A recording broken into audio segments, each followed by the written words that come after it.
Total Personnel Warfare is here. But first, a big thank you to you. Guys, I love to celebrate success because I'm a freaking entrepreneur and I believe in merit, and I'm so proud of what we put together. Not we. I can't do jack shit without you guys. Triton did their 2024 review of the whole podcast space. You'll see Dan Bongino Show finished as the number 6 podcast of the year. Thank you very much. But forget about me. This isn't about me. This is about celebrating someone. I've got a good eye for talent, man, and I knew I was right. The number 1 podcast debut of 2024, drum roll please, is Bongino Report Early Edition with Evita Duffy. Congratulations, Bongino Army, on making Evita Duffy the biggest launch of 2024 on the Bongino Report. What is it? Rumble.com/ Bongino Report. You can go there, watch every morning, 9 o'clock. Evita Duffy, thank you for making us the biggest launch out there with Evita. You all are wonderful. Bongino Army, you guys are the best. Okay, getting back to the show. Total Personnel Warfare. Folks, this show is always a week or 2 weeks or sometimes months ahead of the news cycle. Why? Because we're not liberal media morons and we just process information. There's nothing special about what we do. We read, we process, we deliver to you in digestible forms. We told you a couple of weeks ago, or actually right after the election, that cutesy time was over and that the only way to change the government was going to be to change the people. We can change the policy later, but we already have a constitutional framework to operate on. It just takes people that respect it. So I said, we've got to get rid of everyone. As you can see by this tweet by the great Julie Kelly, Politico, I'm putting up her tweet to give her some recognition rather than Politico because I can't stand them. But Politico is reporting that, quote, fear is gripping the Department of Justice. Yes. As Trump's new appointees waste no time purging the agency of rotten apples, quote, firing at least a dozen who worked on 2 criminal cases against him. Ladies and gentlemen, if there was ever, you know what's coming? What's coming? Does anybody know?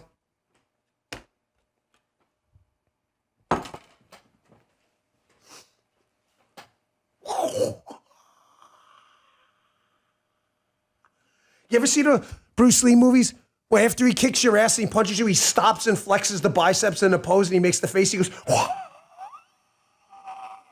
You ever see that? You know what I'm talking about, right? He bought me Karate Man. Apparently Karate Man is a Yu-Gi-Oh thing, too.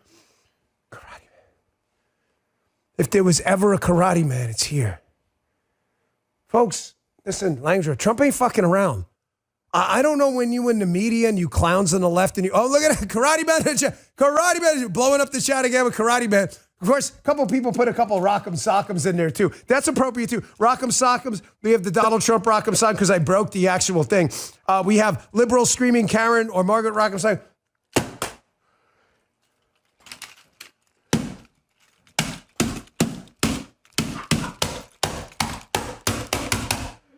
These things don't break, man. Damn it. The ring broke. But these suckers are robust, man.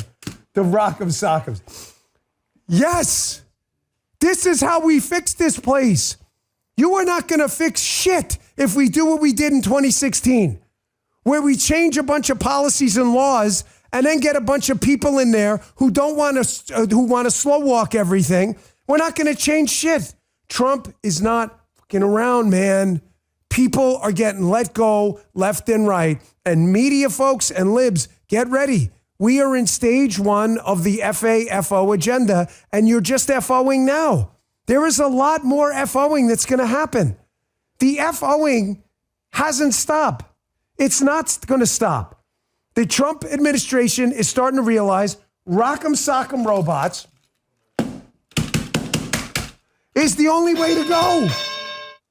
Did you get a bell in there too? You done? Is that a bell? Is that like when Vince McMahon with the pin for Bret Hart? He's like calling the match they feel bad for Blue Rock'em Sock'em robots lady. Margaret, she is. Anyone? Margaret. There you go. Sorry, Margaret. You got to start getting rid of people. Okay, folks, on a serious note, I've tried to explain this before, but some people aren't understanding this. Donald Trump can issue all the EOs he wants. The left fully understands and learned after 2016 that if you can get people inside the government to read the Donald Trump EO and just pepper their bosses with an endless list of questions about it, it's an Alinsky tactic of stalling and delaying. Nothing is going to happen. There ultimately has to be people on the ground who will implement said policy. Let me just give you an example from just my direct experience because it's what I can speak to directly. Say the Secret Service changes a policy on where people can protest. If you're the site agent on the ground and you spend 6 weeks asking questions, well, what about outside the bike rack, inside the bike rack, in the event outside? They're actually not going to change anything about the protest zone rule because you're not done peppering them with questions. You've got to get rid of people. Here's another one. Susan Crabtree. Exclusive and breaking. Trump administration cleans house at USAID for failing to follow Trump's executive orders. Yes. Yes.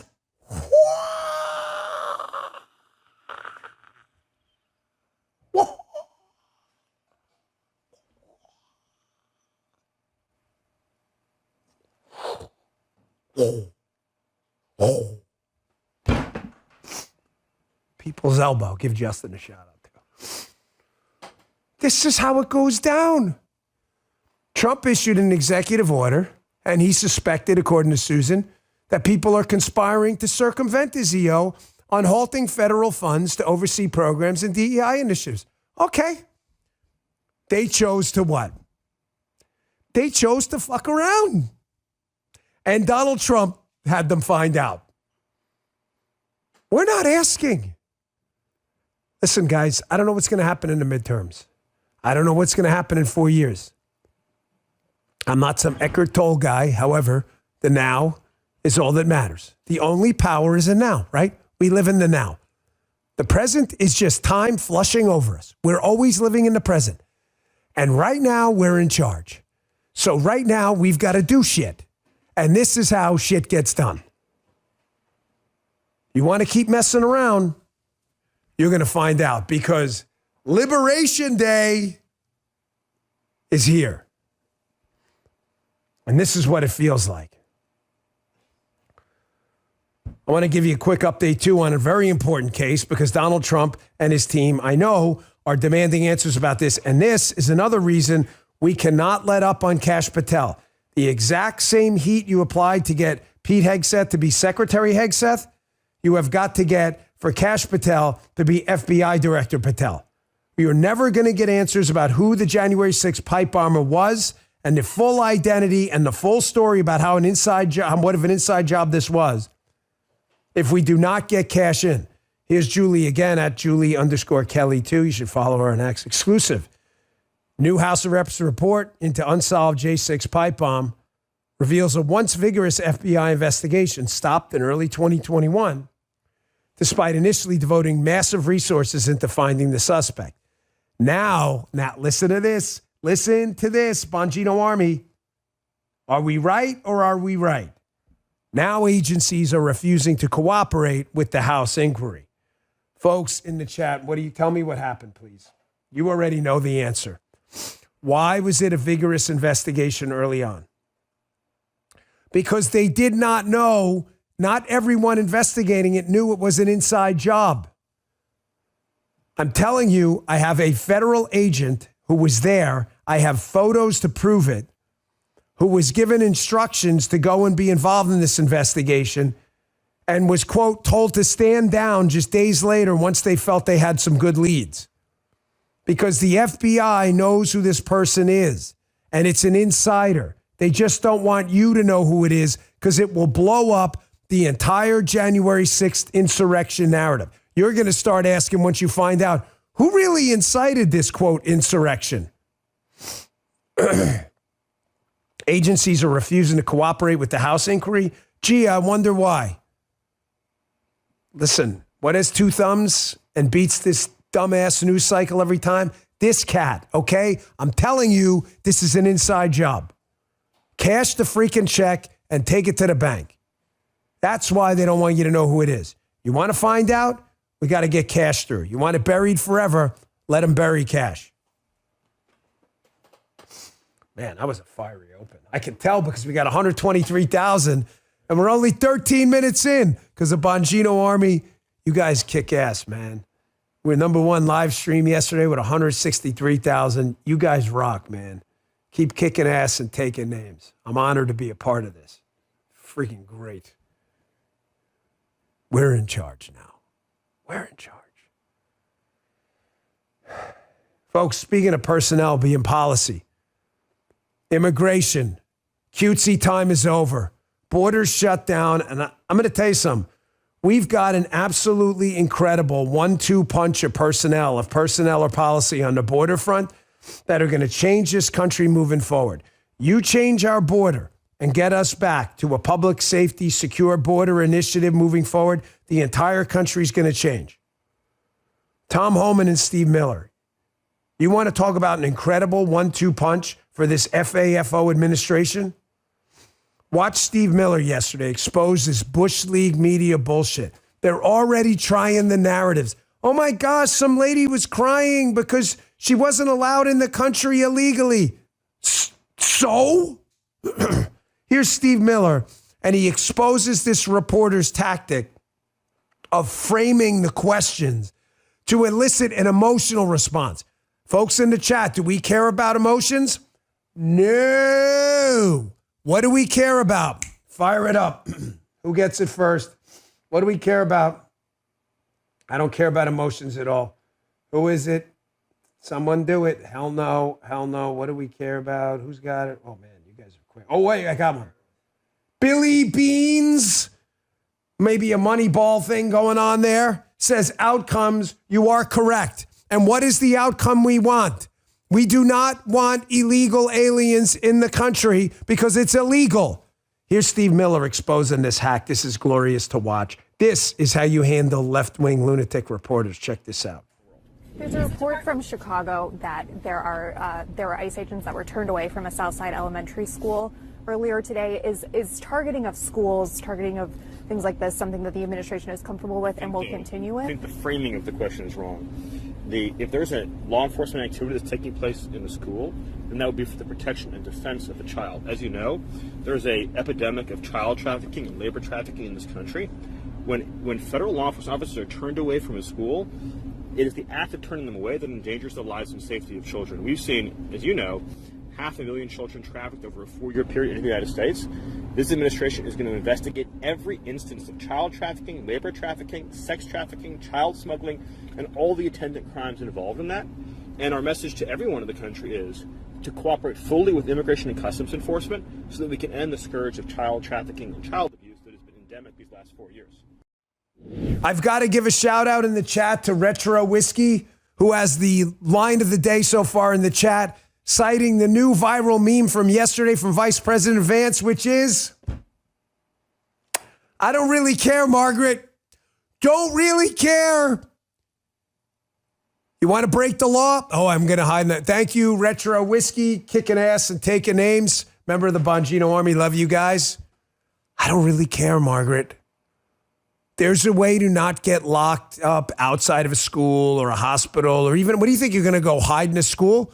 So just to be clear, you're a criminal in the country illegally, and parents want that person to hide inside their kid's school. If you believe that, you're as crazy as these liberal reporters talking to us, Steve Miller. We don't really care, Margaret. But thanks for asking. People are policy. With people like Steve Miller in there who understand how to enforce the law and deal with left-wing lunatics, we can't lose. Combine that with Tom Homan, who is a gift to America. By the way, this guy is an unbelievably nice guy, a really good and decent human being. But that's not besides the point, because do we care? I care personally, but do we care for public policy? No. What do we care about? Outcomes, results. That's all we care about. Who's getting results? T. Homan. Here's Tom Homan yesterday doing an interview where this is great. The media again tries to frame the question like, oh my gosh, are we going to start deporting people on these deportation flights whose only crime is crossing the border illegally, which is a crime, by the way. And Homan's like, yeah, by the way, there'll be more. He thought he was going to back down. Not only does he not back down, he's like, oh, yeah. And by the way, we're going to open the aperture and it'll be even more. This is how you do it. This is how you rock 'em, sock 'em robots. This is how rock 'em, sock 'em happens.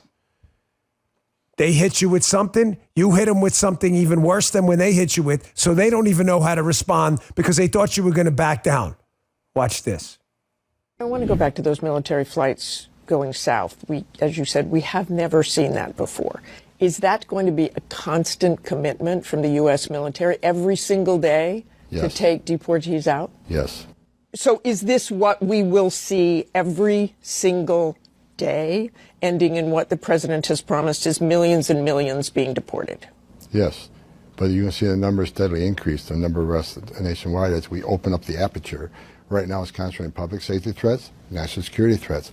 That's a smaller population. So we're going to do this on priority base, as President Trump's promised, but as that aperture opens, there'll be more arrests nationwide. I don't even know how to describe the greatness of what you just heard. How with a totally kind of flat affect approach, completely unemotional, Martha Raddatz is expecting him to say, oh, no, we're not going to go after people who broke the law. I mean, unless you're like a rapist or a murderer, because she thinks she's got him in a corner. Homan says the exact opposite, and she has no idea how to respond. Oh, no, once we get the really, really bad people, we're going to go for the bad people, and then we're going to go to people who broke the law and said, you have to go back. You want to come back later? Maybe, but I doubt that too. You already broke the law coming here. She doesn't even know what to do. This is how Rock'em Sock'em works. She don't know what to say because she's so used to people backing down these. I'm not even going to tell you what it rhymes with. And the Republican Party are like, oh my gosh, no, we have to be the party of compassion. Bullshit. We have to be the party of results. That's what the American people voted for. I got another Tom Homan clip coming up next. You may have seen this Selena Gomez, who's an alleged celebrity, crying all over. I don't really care about playing the stupid video. She can cry for whatever she wants. Like I said, all I care about is results. There's an easy way not to cry. Don't break the law. And if you ever see Molly's Game, by the way, one of my favorite movies, Molly's Game, even though it's a bunch of left-wing lunatics, because I love playing cards. Molly's Game, the lawyer tells her, don't break the law while you're breaking the law. Do you know what don't break the law while you're breaking the law in the legal space means? Means if you're going to break the law by crossing the border illegally, it's probably a good idea to not break the law like go commit a crime in a country. I'm just saying, just an idea. Don't break the law while you're breaking the law. Another Homan clip that's a freaking gem coming up next on Selena Gomez. That, hey, should we get all emotional about this? You can get emotional if you want. I care about results. That's it. Hey, the average person's finding it difficult to pay expenses every month, and in most cases, there's nothing left over to cover any extras. Most aren't getting a big raise, expenses are up, and it's hard to manage without grabbing for credit cards. If you're a homeowner and you're frustrated with that debt cycle, I need you to make a 10-minute no-obligation call today to my friends at American Financing. And if you're constantly carrying a credit card balance each and every month with a rate in the 20s or even 30s, American Financing can show you how to put your hard-earned equity to work and get you out of debt. The salary-based mortgage consultants are saving their customers an average of $800 a month. And if you get started today, you may not have to make next month's mortgage payment. How about that? There's no upfront fees, so it costs you nothing to find out how much you can save every month. So call American Financing today. Let me give you the number. 888-994-7660. That's 888-994-7660. Or you can visit them online. It's a .net address, by the way. AmericanFinancing.net. AmericanFinancing.net. NMLS 182334. NMLSConsumerAccess.org. Thank you, American Financing. Check them out. So, but celebrities are crying, Dad. They're crying. We should allow rapists and murderers and terrorists in the country and millions of unvetted people in every single year because a famous singer, allegedly, Selena Gomez, is crying on like TikTok or whatever. I mean, Selena Gomez should run for office on open borders if she liked, but she'd rather cry on Twitter. So they asked Tom Homan about this on Fox News, and probably not the answer Selena Gomez was looking for. Check this out. She posted a video sobbing. She was crying in it. She said, all my people are getting attacked, with the picture of a Mexican flag. Again, she has now taken that down. But what do you say to those who are out there saying that these are everyday people, these are families that are being attacked and dragged out of their homes? How do you respond to that? I don't think we arrested any families. We've arrested public safety threats and national security threats, bottom line. And look, President Trump won the election on this one issue, securing our border and saving lives. What happened on our southern border last 4 years is the biggest national security threat this country's seen, at least in my lifetime, because we got over 2 million known gotaways. We got a 600% increase in sex trafficking. We got a record number of terrorists crossing the border on the terrorist watch list. We have 250,000 Americans dying from fentanyl coming across the open border. We're going to do this job, and we're going to enforce the laws of this country. If they don't like it, then go to Congress and change the law. That's what she can do. Selena Gomez is more than welcome to run for office. She can stop crying and put up some campaign signs. My guess is she won't. Just wants to cry. She deleted that, I guess? Gee, I wonder why. Wonder why she could have deleted that. Maybe she didn't get the response she was looking for. Because the American public is sick of bullshit, that's why, and the open border. And they don't want to hear from freaking crying celebrities anymore. If they did, Kamala Harris would have won and she got her ass kicked. Folks, the rock'em sock'em is real, okay? Look, they even got a Trump face on this thing. Well, we kind of threw that in, but whatever. They don't know how to respond, the media. It's coming at them from so many different directions that they have these hour-long shows on CNN and MSNBC. I had a show on Fox, it was an hour. It's really about 42 minutes. And you count the intros and the outs, it's really about 40 minutes. Folks, in 40 minutes, if they've got 40 Donald Trump EOs to talk about, what are you going to do? Give them a minute each? They don't know what to do. I will say this, though. They are trying at least to focus right now, as I said to you yesterday, on 2 things. Keeping DEI alive and immigration. Yeah, they're spending a lot of time on other things too, but they're trying to focus on immigration. Why?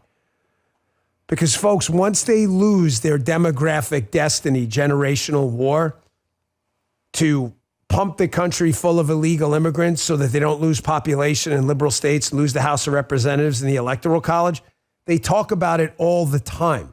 We've already played the montage. They know it's over for them. So they are spending a lot of time on it, but they're losing. Folks, Donald Trump has done something absolutely incredible on immigration. I will never forget being part of an activist group in D.C. Some of you were in there, and you know the group I'm talking about. Group of real ringers, great guys and ladies in there. We would go in and meet in Washington, D.C. After Romney lost, I will never forget some Hill staffer or whatever coming up there and saying we should never talk about immigration again. The Democrats own this argument. It's over. Donald Trump did something absolutely amazing. Donald Trump not only stole the immigration argument from the left, but he stole it and made it an issue we're now up by 22 points on. Goes to show you that even Republican so-called experts sometimes don't have their finger on the pulse like a business guy like Donald Trump. Here's CNN's Harry Enton. Yes, I said that right. CNN's Harry Enton having to acknowledge the obvious, that Donald Trump did something incredible on immigration, and you're witnessing it in live time. They made it a Republican issue instead of a defensive issue. Check this out. What am I seeing? I just want to know how different things are from where we were when Donald Trump first took office, and how much more the American people are on the side of Republicans than they were 8 years ago. So trust which party more on immigration. You go back to April of 2017. Look at this. The Democrats held an 11-point advantage over Republicans. So Americans were not liking what Donald Trump and the Republican Party was doing back at the beginning of his first term. Look at where they are now, though. Poll out just in the last week, after Donald Trump took office, which party you trust more in immigration? Look at the margin Republicans are putting up here. A 22-point lead over Democrats. You rarely see issues in which the American people side so much with one party over the other, but on the main issue that Donald Trump has been pumping up and Republicans have been pumping up since the beginning of his term, that began just 1 week ago, Republicans lead overwhelmingly on this. Folks, it's an opinion show, obviously, the Dan Bongino show. But I'm never going to leave you out there stranded. I'm not going to have you go to your friends and go, hey, Donald Trump took the immigration issue from the Democrats and ran with it. Really? How do you know that? I'm guessing? I'm not guessing. I just cited to you a poll aired by CNN by an actual polling outfit that exists, that's real, a scientific poll or whatever, that shows Donald Trump, even if the margin of error is 5 points, he's still up by 17 on the immigration issue. We took an issue we were always on the defensive with, and Donald Trump made it a Republican asset. He is the first president to do that in our time. Not Reagan, not George H.W., not W., certainly not Gerald Ford, Nixon, no one. He made it a Republican issue. Folks, the man's got political skills. You don't have to like him. Nobody cares. The numbers matter. My opinion's great. I hope you're here for it. The bottom line is I just backed it up with data showing you even if the margin of error is double, we're still up by 10 points on immigration because of Donald Trump. Folks, Secretary Hegset's not effing around either. He got right to work yesterday. The other thing they're trying to prioritize is preserving DEI. Because if merit starts to embed itself in our prior capitalist economy, which Biden tried to destroy, the left's battle plan is finished. Quick break, right back to that. Like I said, Secretary Hegset's going right for it. Hey, what does it feel like? Why does it feel like losing weight's harder than ever? All the misinformation out there, the fad diets, the magic pills, the quick fix-it injections, they end up doing more harm than good. But here's the thing, it's not your fault. Your body could be working against you, and the longer you wait, the harder it gets to turn things around. So I don't want you to wait another second. Take advantage of the exclusive Bongino listeners only offer. Call PhD Weight Loss at 864-644-1900 to talk to a specialist today. Jim used this program. Producer Jim lost a lot of weight. Dr. Ashley Lucas and her team at PhD Weight Loss are leaders in helping people like you lose weight and finally break free from the cycle of up and down dieting. Do what producer Jim did. Get the help with PhD Weight Loss. They provided to him, and you can call them now. You get a free consultation and 2 free additional weeks of the program, including meals. But you need to act now. It's just a simple phone call. Call now, 864-644-1900, and schedule today, or visit them at myphdweightloss.com. myphdweightloss.com. Weight loss results vary per individual. Consult with a medical professional. Thank you, PhD Weight Loss. And you know my buddies. Today brought to you by Blackout Coffee. Have yourself a cup. Enjoy it. This is cup number 3. Be awake, not woke. Folks, they have the most delicious coffee flavors. Their original is amazing. Their cinnamon French toast is amazing. The blueberry crumble, the dark chocolate. The coffee is a bold, big, bold coffee taste, never bitter. I love my coffee, sometimes black. Sometimes I like a little bit of milk in it. Sometimes I have a little milk in it, some vanilla flavored protein in it. I love my coffee, but I want premium grain beans. I don't want to just drink this crap coffee, okay? So I'm proud to recommend the official coffee of the Bongino Army, Blackout Coffee. Skip the long lines at the store, order online. Folks at Blackout Coffee ship within 48 hours of roasting. It's incredible. Do me a favor. Go to blackoutcoffee.com/Bongino and see what I'm talking about. They're the real deal. Stop drinking that woke corporate drunk coffee. Blackoutcoffee.com/Bongino is for you. Use coupon code Bongino for 20% off your first order. That's blackoutcoffee.com/Bongino. Check it out. It's pretty awesome stuff. We absolutely love it. Blackout Coffee, official coffee of the Bongino Army. Here's what I'm talking about. Secretary Hegseth, this is why they fought so hard against him, and moving forward, why they are going to fight against Kash Patel. We have to marshal the forces. Anita, Speak the Truth, the McGroin crew, the P1 radio listener crew. I need you all to get together and start right now emailing and calling respectfully, please, because or else it's counterproductive. I know you know that. I'm not your dad. I'm not your preacher. Please get an email, not a form email. Form emails are bullshit. And just say, I would like to know where you are on Kash Patel. We strongly support him for FBI reform. Something very simple. Please, I need you to do this. You want to reform the government, then we have to partake in it. We can't just be observers. We have to be in the boxing ring fighting, not watching the match. Here's what happens when you get a guy in there. Secretary Hegseth's first ceremonial walk into the Pentagon as the Secretary of Defense. This is the FO portion of the FAFO agenda. Check this out. And as the Secretary of Defense, it's an honor to salute smartly, as I did as a junior officer and now as the Secretary of Defense, to ensure these orders are complied with rapidly and quickly.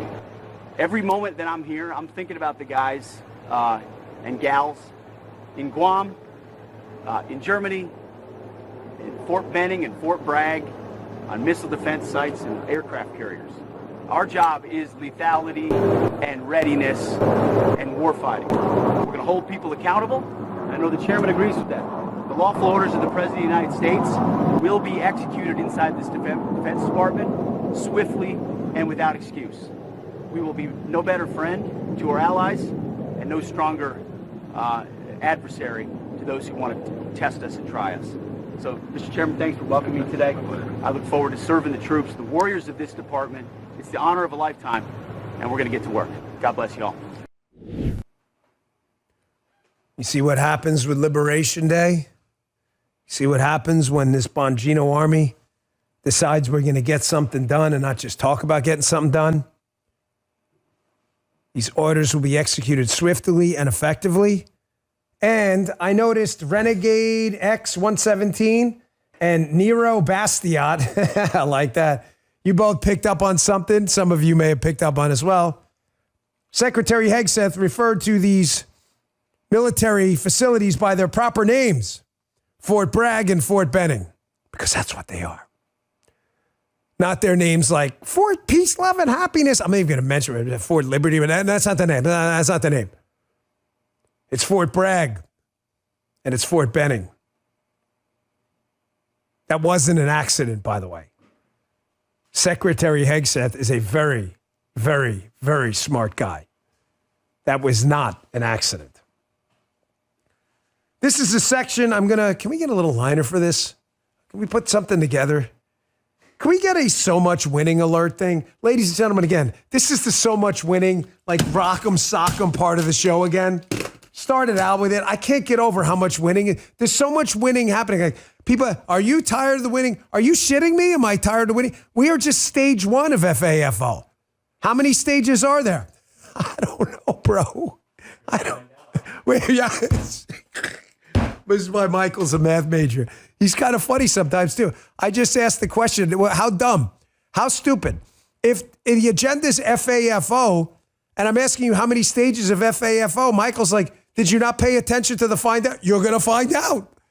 There could be 72 stages of FO. There could be 7,200. I'm not tired. I'm not tired.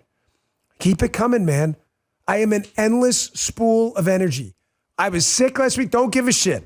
Well, I was on a plane, did a show from a plane. Don't care. We will keep going on this podcast no matter what. So I'm going to give you a little more winning alert. Eric Daughtry, breaking yesterday, U.S. health officials ordered by the Trump administration to stop working with the dreadful communist World Health Organization immediately. Remember the ones who tried to hide the COVID thing? How many times we got to... This guy's poor guy, man. Poor rock. This red guy. And he's like, Dan, can I have a break? You can't. You cannot have a break on this show. I'm sorry. I'm tired of the... I'm not tired. You're not tired of the winning. I'm not tired of winning. Here's another one. Epic Times. Trump signs executive orders restricting transgender troops, ending military DEI practices. Glorious. Whoa. Oh.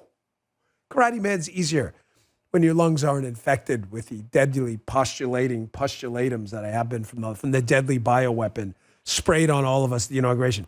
By the way, poor Justin came down with the inauguration. He wasn't even at the inauguration. Guy has some ridiculous X-Men-like Wolverine immune system. Justin says it's only his left nostril. I don't know how that is. They're all like, it goes all connected up there, but whatever. The winning continues. You want to be out of action for 12 months because you want to cut body parts of it? You do you. But you don't get to take up military time and services doing it because there's an opportunity cost there, and you're not lethal if you're in the recovery room. Okay? Thank you. Period. Have a nice day. The DEI stuff you heard about from Pete. Here's another just absolute gem. Fox News. Are we tired of the winning? The answer is hell to the... No, we're not tired of winning. We are not tired of the winning. Not stopping.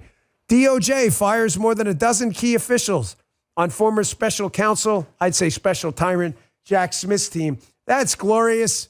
You thought you had a job, you were going to sit there, weaponize the federal government, and get taxpayer dollars? Nah, don't think so, kids. Sorry.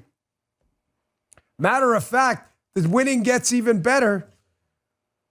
I love this guy, by the way. I don't know if you know this guy, Ed Martin. He is the interim United States attorney for Washington, D.C.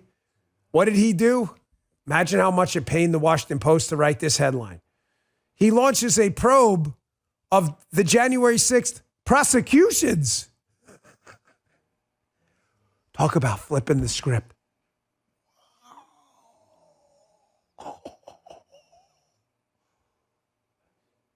You want to weaponize government? We'll see. Ladies and gentlemen,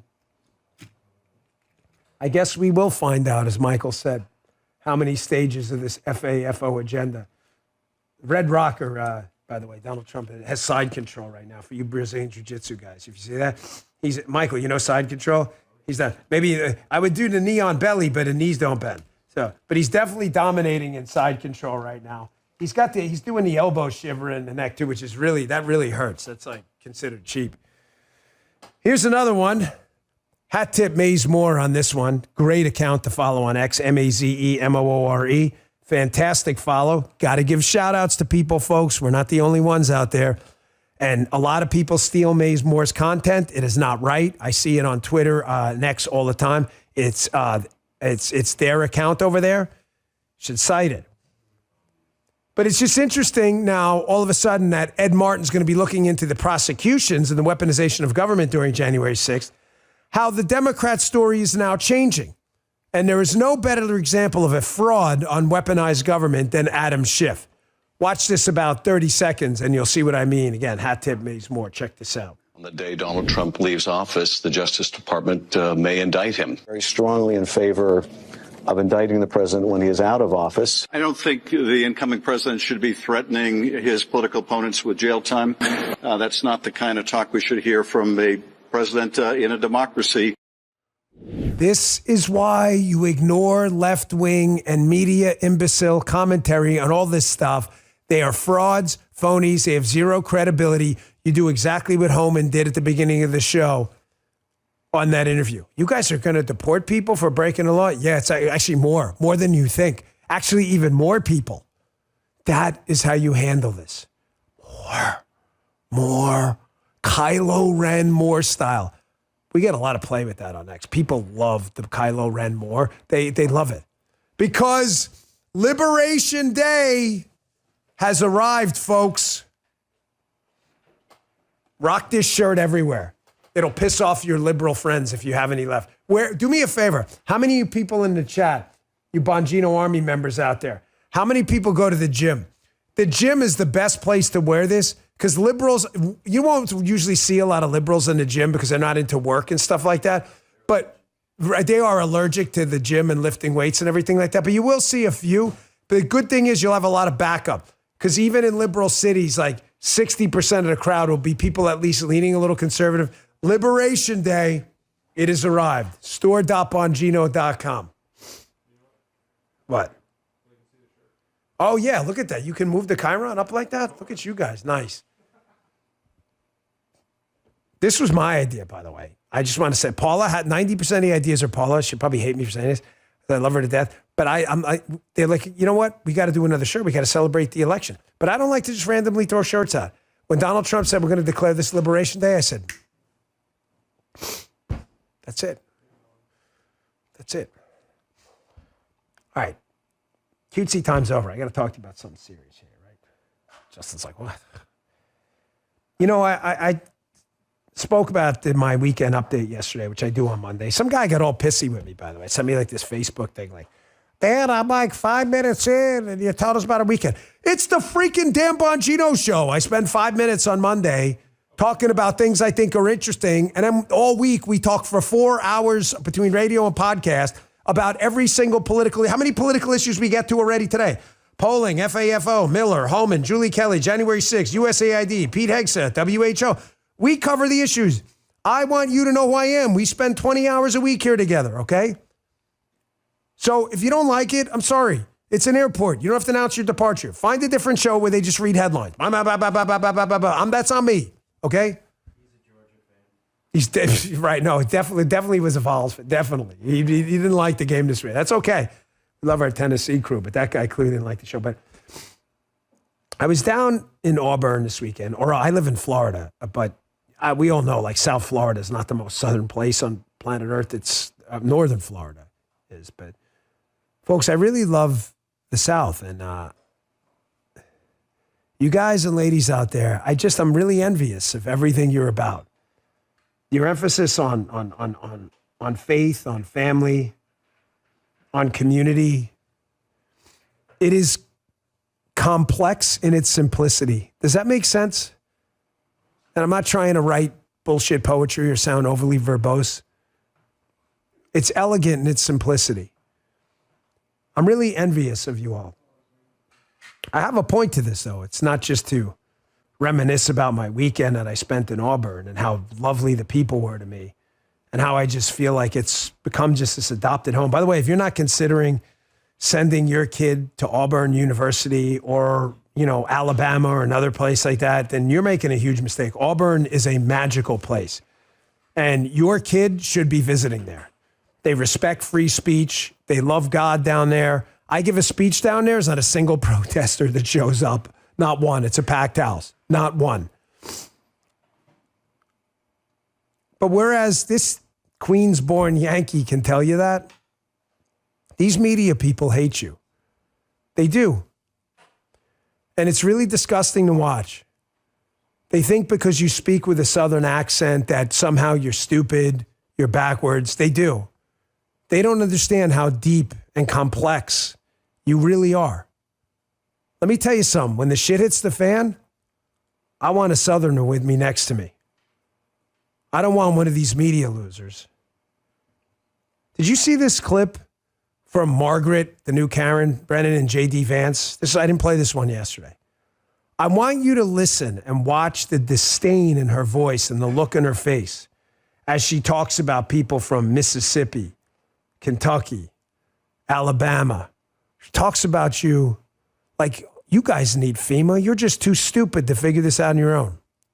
You doubt me? Watch this yourself. Check it out. FEMA has specialized expertise that some of these states just don't have. Margaret, in their arsenal. And I wish how that they... will states who are lower income states, the Mississippis, the Kentuckys, the Alabamas, be able to do this for themselves without federal help? Well, the president, to be clear, is not saying we're going to leave anybody behind. He's saying that in the way that we administer these resources, some of which is coming from the federal level, some of which is coming from the state level, we've got to get the bureaucrats out of the way and get the aid to the people who need it most. But these are the... You believe that shit? You really believe that these strong Southern families that have relied on God, community, church, and you really believe in an emergency? They're calling up D.C. looking for some obese, overweight D.C. bureaucrat to come down and save them? You sure about that, Margaret?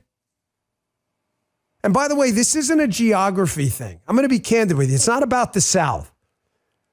Because we have people in the Midwest and all over the country. We have people in upstate New York and farms like this.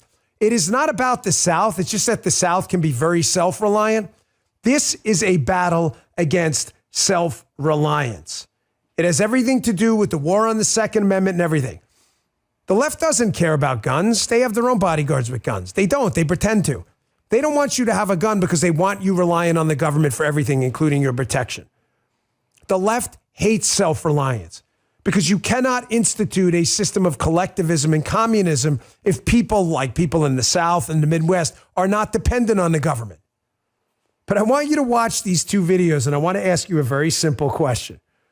If an emergency hits the fan, do you want a FEMA rep showing up? Or do you want, this kid's from Indiana, but it doesn't matter. Or do you want the John Deere kid showing up? You know who this kid is? If you haven't seen, I'll take this kid any day over some monstrosity bureaucrat from Washington, D.C. Watch this. Operated tobacco before? It was like an actual backhoe, like the one over there. But Okay. It was a cat. It ran pretty nice. Is that a bit bigger? One? Is that a bit bigger? Is that the same That's size? a 4075 back there. So that's 75 horse? 75 horse. That's a new model. Just come out with back in the fall. Oh, that'd be a nice machine to have. 75 yeah, it's got horse. a nice price tag on it too. Somewhere around 50,000. Boom! Well, throw me out of the seat.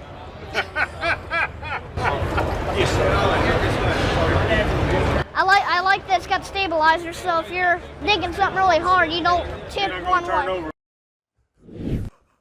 I love this young man. Young man. God bless you, John Deere kid. I want that kid showing up. I don't want no FEMA person there. You see why in the South and the Midwest they hate you? You think that kid's dependent on a government handout? You think that kid's looking for FEMA when an emergency hits? He's pulling up in his John Deere tractor. How old is that? I don't even know how old that young man is. 9, 10? He'll figure it out himself. That's why liberals hate that kid.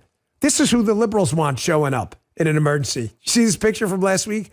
They want David Muir, the ABC News guy, with the fire jacket with the clothespin so he looks nice and tailored on TV. That's who they want showing up.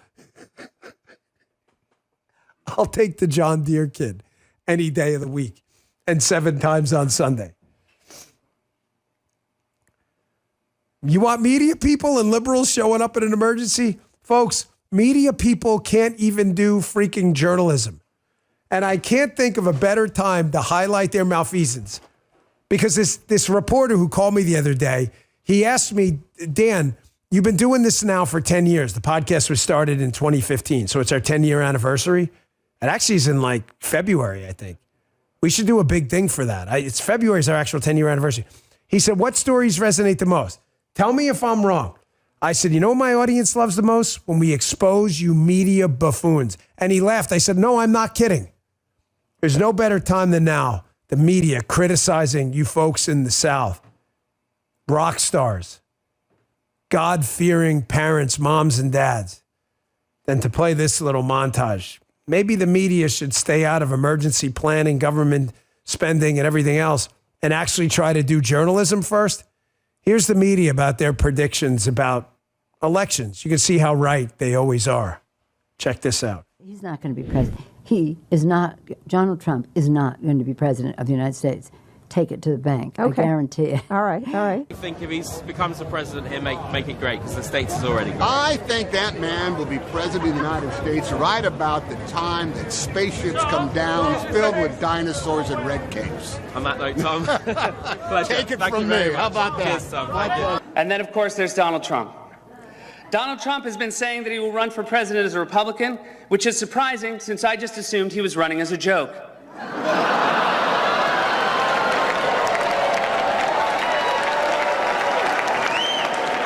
Donald Trump, just last week, he confirmed to the National Review that he is again considering a run in 2016. Do it. Do it. Look at me. Do it. I will personally write you a campaign check now on behalf of this country, which does not want you to be president, but which badly wants you to run. So when you stand and deliver that State of the Union address, in no part of your mind or brain can you imagine Donald Trump standing up one day and delivering a State of the Union address? Well, I can imagine it in a Saturday night skit.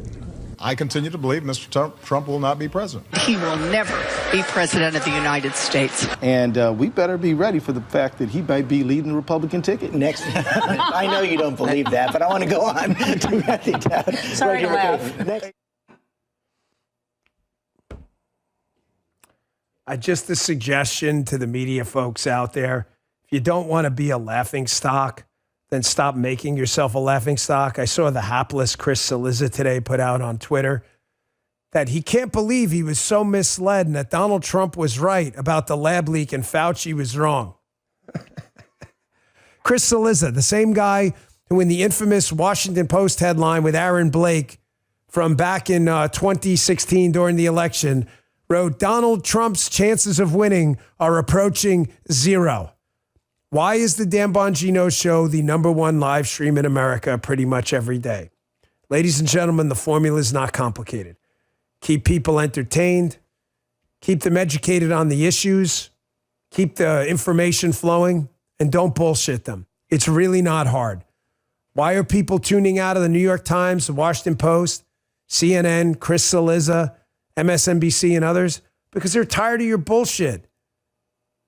You can't lie to all the people all the time. Want to see another story we're out ahead of? We've been out ahead of for years. When I say we, I mean the entire Republican movement, not specifically me. The whole climate change thing. There's a great article by Barton Swaim in the Wall Street Journal. Why climate change ideology is dying. Folks, it's pretty simple. Just like I told you, why do people tune into the Dan Bongino show? Because we tell you the truth. Why is climate ideology dying? Because no one actually believes it. You know, it's why aren't the moguls and executives who claim to be unnerved by climate science giving up their carbon-heavy lifestyles and living in caves or living in simpler dwellings and mansions? If these progressive VIPs in media, politics, and entertainment believe sea levels are ready to rise, why do they keep buying properties in Martha's Vineyard, Bar Harbor, Provincetown, Santa Monica, and Malibu? Because they don't believe any of this shit. That's why. Folks, they're lying to you. And it's up to us to expose them. Now, the media guy who asked me a question about what stories resonate with my audience, and I told him largely stories about how awful the media are, I think he was a little confused as to why. And one of the reasons is I don't think they're used to being held to their own standard.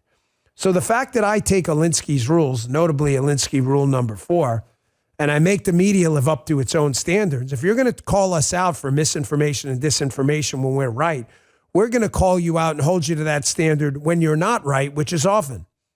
What's Saul Alinsky's rule number 4? Suggest you memorize it. Make the enemy live up to its own book of rules. The rule is every letter gets a reply, send 30,000 letters. You can kill them with this because no one can possibly obey all of their own rules. Media people want to talk about climate change. We're going to lose our coastline. Why do you live there? Because you really don't believe it. The media wants to talk about misinformation. Why do you keep bullshitting people? We'd like to know. Make them live up to their own rules because they can't and they won't. Man, what a show. What do you got, 154,000 today? Thank you, Anita, for putting it up in the chat. You know, we do the radio show here on Rumble, the first 2 hours. Some folks have asked me, how do you get the third hour? You become a subscriber. You can see it right at the top of our page right there. You can get all 3 hours of the radio show, plus I do some additional content. We will be transitioning locals into Rumble Premium, so you'll get a lot of things if you become a Rumble Premium member with our new link there. You'll be getting some additional content I put out there. You'll be getting the 3 hours of the radio show out there. And also you will be getting at least Rumble programmatic ads. You won't get them in the show. You just have obviously the live reads. So it's a great package. So Rumble Premium, the way to rock and roll. Folks, thanks so much for tuning in. Please download the Rumble app. It is free. Join us every day at 11 a.m. Eastern time for the show live, or you can watch video on demand anytime. All we ask is you give us a follow while you're there. And please, if you can help blow us up on Apple and Spotify too, we'd appreciate it. Apple Podcasts. Look for the Dan Bongino Show. Give us a follow. Spotify as well. The Dan Bongino Show. It helps us stay on the charts. We deeply appreciate it. See you here for the radio show in just a few minutes on Rumble.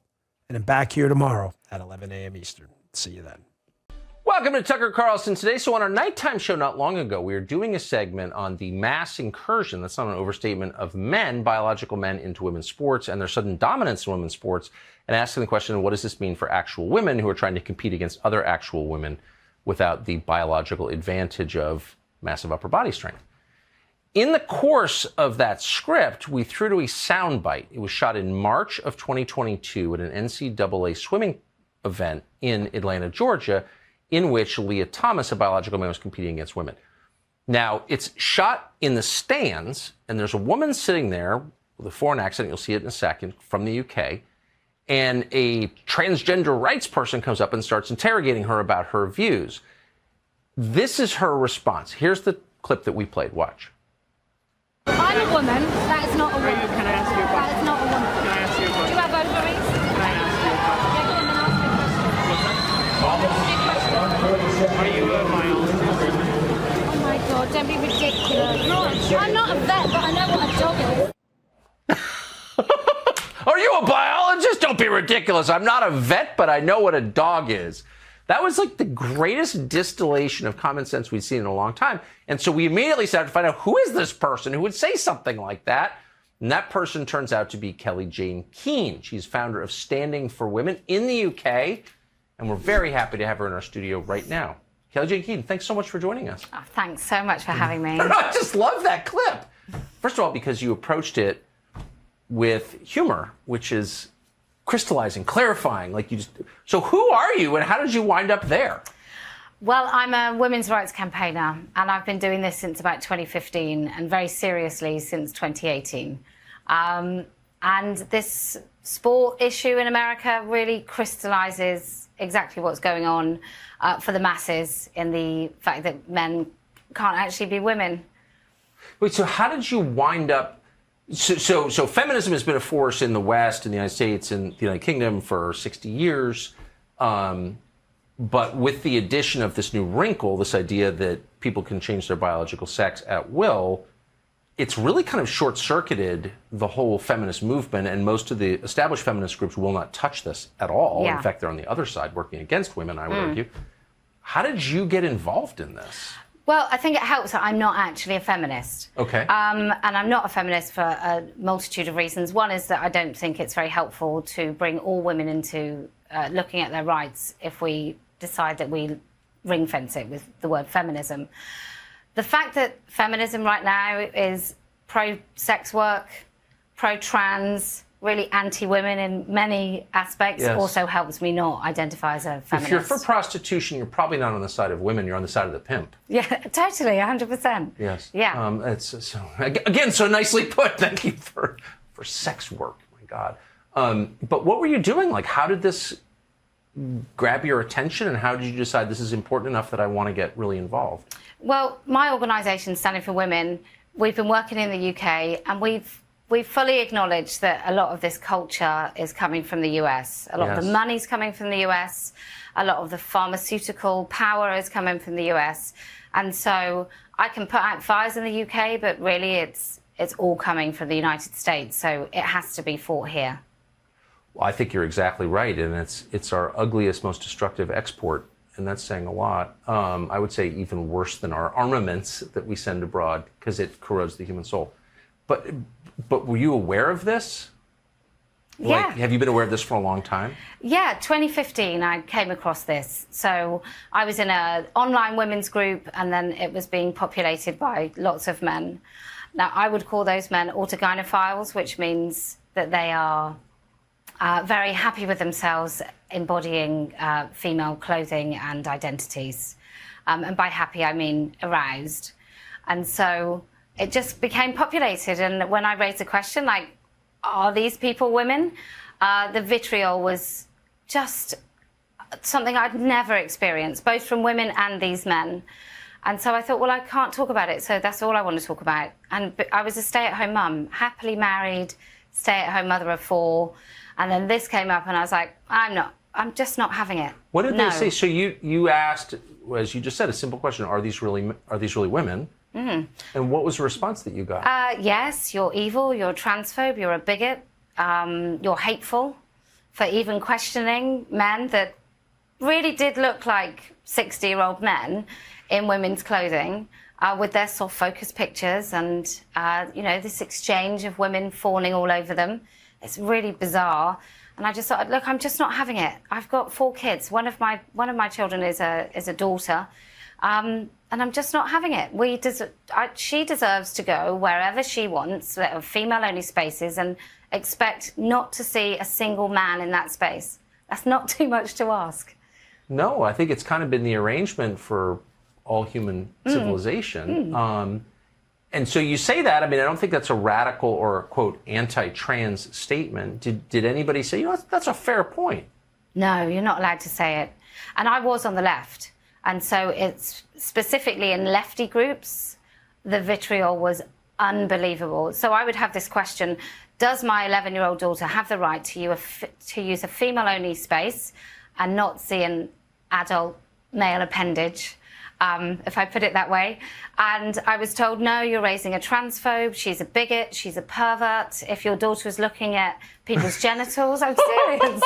I'm serious. Like it was, I felt like I was in an episode of The Body Snatchers. It was so weird. So your daughter doesn't have the, okay, so if there's some naked dude swinging around in the women's locker room or bathroom, it's your daughter's fault. She's the criminal for noticing? Yeah.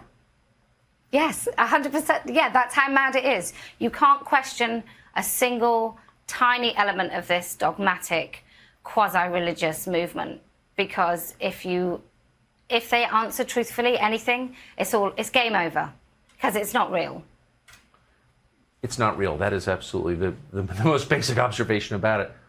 I just take a quick detour because I'm interested in your thoughts. Like, where does this come from, do you think?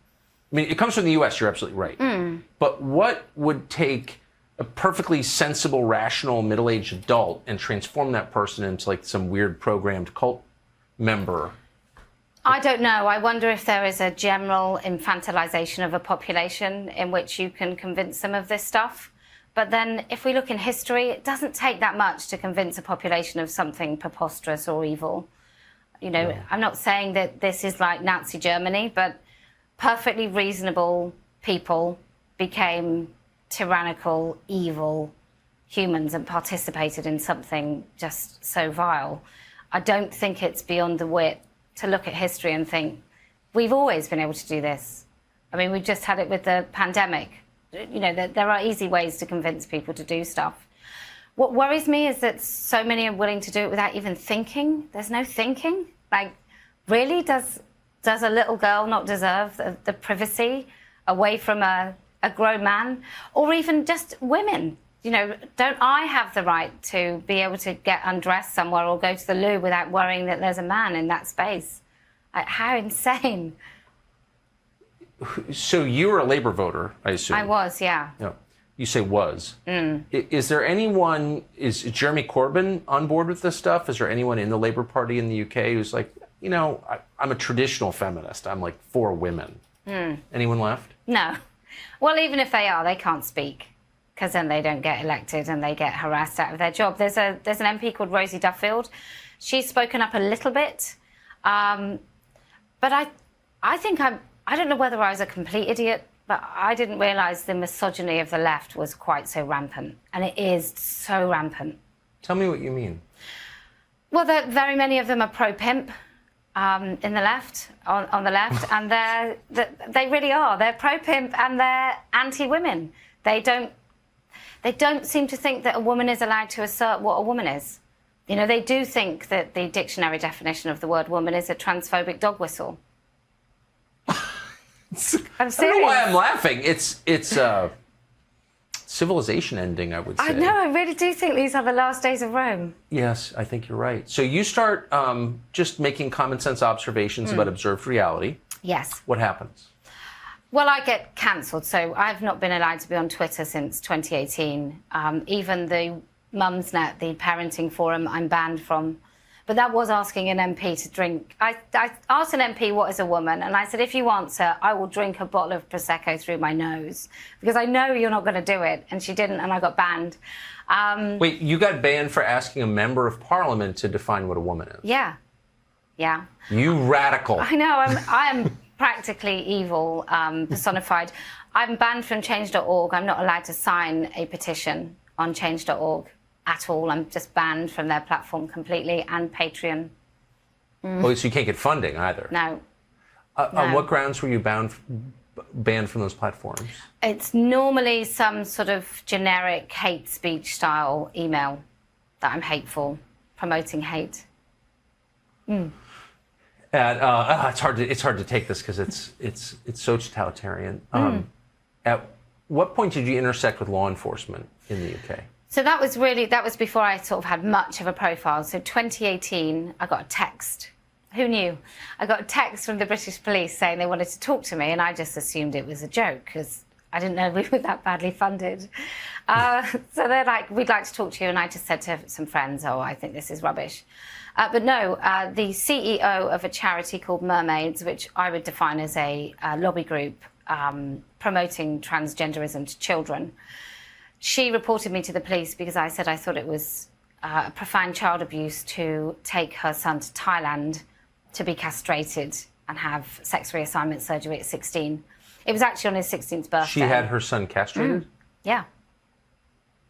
Age 16, the youngest person in Thailand, and I think since then you can't do it until you're 18. Personally, I don't think it should ever be done. But she'd reported me, and they tried to do me for hate speech, conspiracy, because other people agreed with me, malicious communications, nuisance, public order. So it was a whole Wait, she barrage. had her 16-year-old son castrated in a foreign country.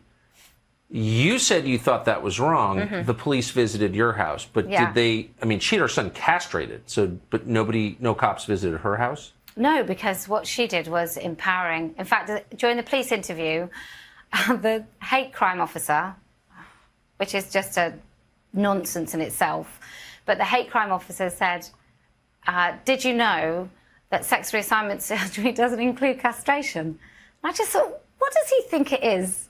If you get, does he honestly think it's a magic wand where someone said, "You are now a girl," and there's no genital alteration? But they didn't charge me because the Crime Prosecution Service wouldn't allow it. But she went for a second go, and then about 6 months later, she went for a third. To try to have the something police arrest you for disagreeing with her. Yeah. Yeah. What's her name? Do you remember? Susie Green. Susie Green. Well, Susie Green. Okay. She sounds, that's beyond imagining, actually. Yeah. So what did this tell you? Well, it said that the police weren't to be trusted. I mean, I did look into the British police and how they've been captured by Stonewall, which is our sort of version of HRC.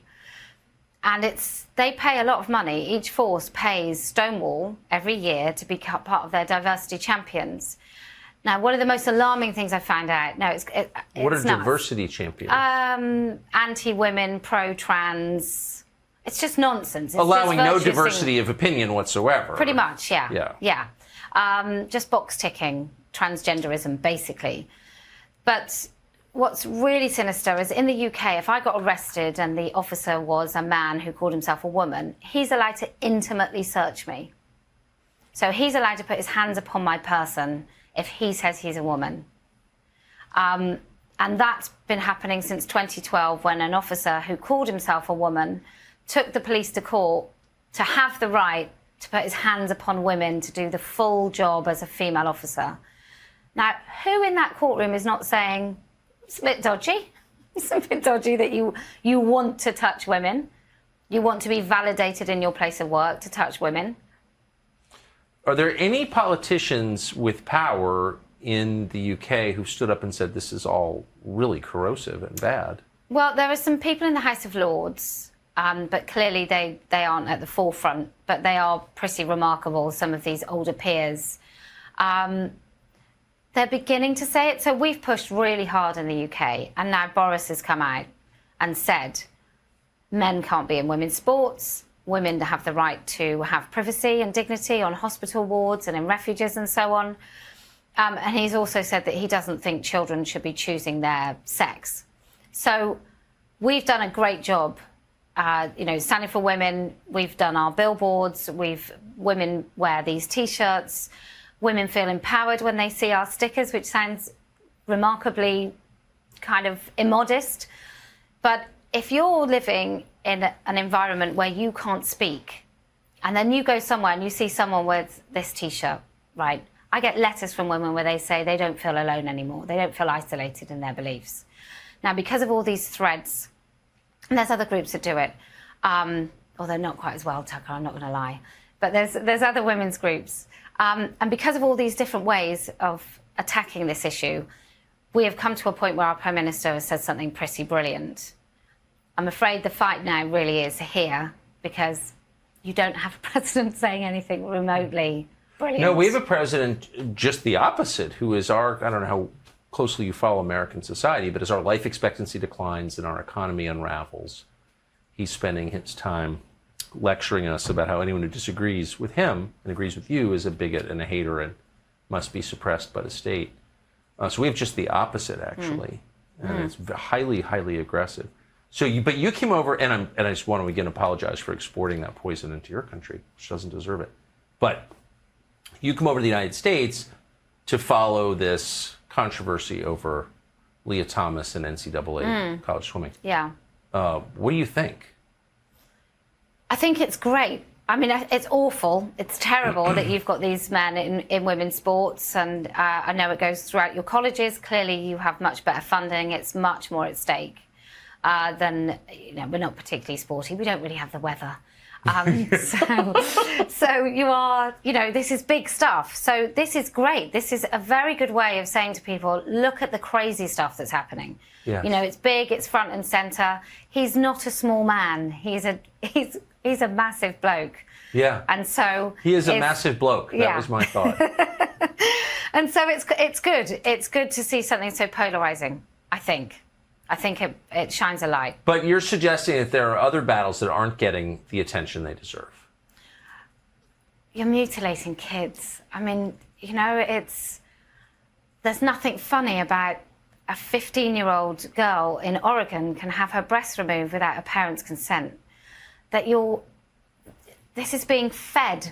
It's not even being taught. It's being fed in schools. I can't quite get my head around this country, normal, ordinary people saying, yeah, it's fine if she's 13, cut her breasts off, eradicate her fertility.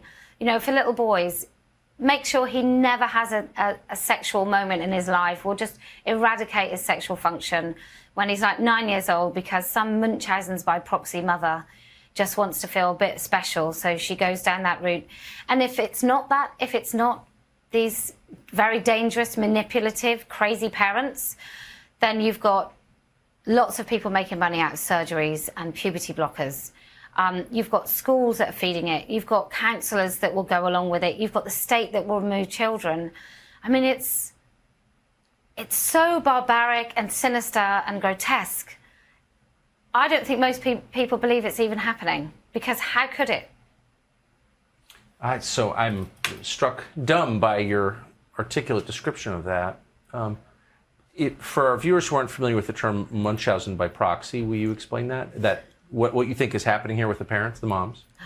Well, I think these mums need something better in their lives. But what they're trying to do is they're inflicting this ideology onto their children and reading stuff into it that doesn't exist in order to elevate their own self-esteem, self-worth, place in society.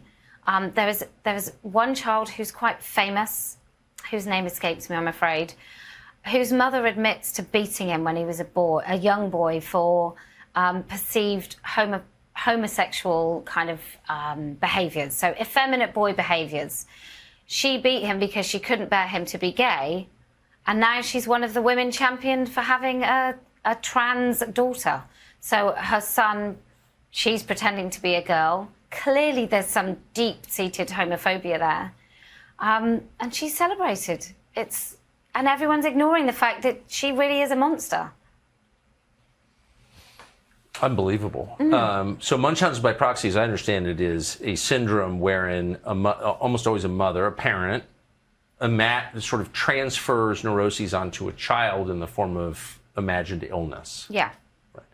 Right.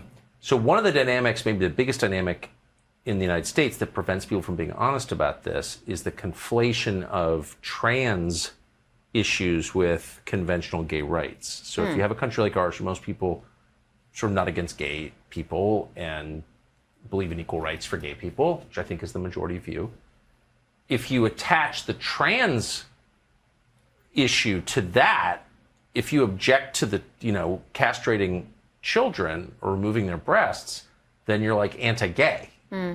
Does that make sense? Yeah, totally. And Americans don't want to be called anti-gay, so they're like, I'm not getting involved in that. I mean, that's a clever move, isn't it? Yeah. I think it's a deliberate move to attach this ideology onto other rights issues. They frequently use the language of other civil rights issues. Like there's intersex rights, in which doctors would make a decision really early on about a child with ambiguous genitals to make them one sex or another. Now, they didn't do it because they were malicious and they hated intersex people. They did it because they thought the best outcome for the child would be. Now, it transpires that it isn't. It's much better to let that child grow and to see how that child's makeup works and whatever. There's been a lot of research on this subject because the intersex is a naturally biologically occurring syndrome is very rare. Yeah. Where there are indistinct genitalia. But that's called assigned at birth. So that was, and now transgenderism uses this notion of assigned at birth. You're not assigned a gender at birth. Your sex is recorded, and in nearly every single birth, we can visibly see whether somebody is a boy or a girl. So that's borrowed. You know, nothing without us, which is a disability rights campaign slogan from the UK. They're borrowing stuff. I don't really know why it's so easy to convince people of this absolute lie, as we've already discussed, but it is, and it's happening, and they're using all the tools in the book. Like you said, people don't care what two consenting adults do. People don't care. It's the infringement of other people's rights, which is something that gay rights has never really imposed itself upon other people. You know, if you don't think two gay people should get married, then don't go to the wedding. You know, but if you don't think a man should call himself a woman, you have no choice whether or not he's in your changing room and taking your rights. And you don't have a right to say it. I mean, that's the other thing. I mean, you can, I mean, rights can coexist. So you can have a right to get married as a same-sex couple. I think most people are okay with that. I have the right to have my own views on that. And anything else I want to have my views on, correct? Don't I? Yeah. So it doesn't seem to me, just as an outside observer, like an empowering movement. It seems like a totalitarian movement whose real goal is to strip the majority of its rights. I mean, yeah, no, I agree. It's got fascistic themes flowing all the way through it. This kind of you must submit. Once the state gets involved in the UK, and I'm pretty sure it happens in the US, once the state gets involved in telling you what you must think, we're in such dangerous territory, and that's where we are. You know, you're not allowed to say, I'm not allowed to say to someone in the UK, you're a bloke. Like if a man comes into my changing room and takes off his clothes, I am more likely to be criminalised than he is if I say you're a bloke, you're a man. And that's a criminal offence in the UK? Yeah. So we imported in the US, as a former British colony, our entire structure of natural rights, our understanding of natural rights from England. I mean, that's our system came from England, with some obvious modifications, but our understanding that rights are inborn and protected by the government definitely came from the UK. So we imagine it's a free country. When did it become an authoritarian country? I don't know. I guess there was a moment where a man called Count Dankula told a joke, filmed his dog doing and said it was a Nazi salute. And he did it to annoy his girlfriend who spoiled the dog. It was a pug. Yeah. And he got criminalised for that joke. Because his dog was a Nazi? I mean, I don't even know if it's a great joke, but if you want to annoy your girlfriend who spoils a pug, right, then make the pug do something so... If it had been lesser, I don't know if it would have been such a good joke. But it had to be the most preposterously terrible thing that he didn't think, right? But he got criminalised. He was punished for that? Yeah. For telling a joke about his dog? He was punished in a court in Scotland. He was fined £800 and has a criminal record for that joke. What about all the normal people? I mean, I assume there's still some normal people in the UK. Did anyone say anything? No, a lot of people went along with it. Oh, it's such a terrible joke. I'm like, yeah, but it's not a crime. There are plenty of terrible jokes.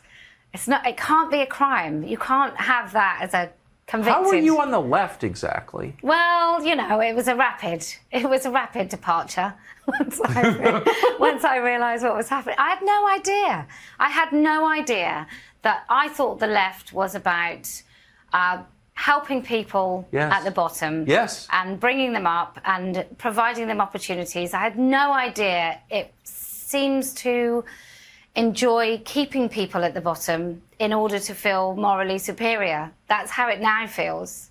There's no question. And there may have been a time when the British Labour Party really was engaged in an effort to uplift the masses, which I'm totally for, by the way. What does your family think of all this? Well, my mother's in complete agreement. My kids, they have to be very careful. 2 of my sons started uni. I couldn't drop them off. I can't be associated with them. They can't be seen with me because it could ruin their uni life. University. Yeah, sorry, university life. I'm just trying to translate the colloquialisms.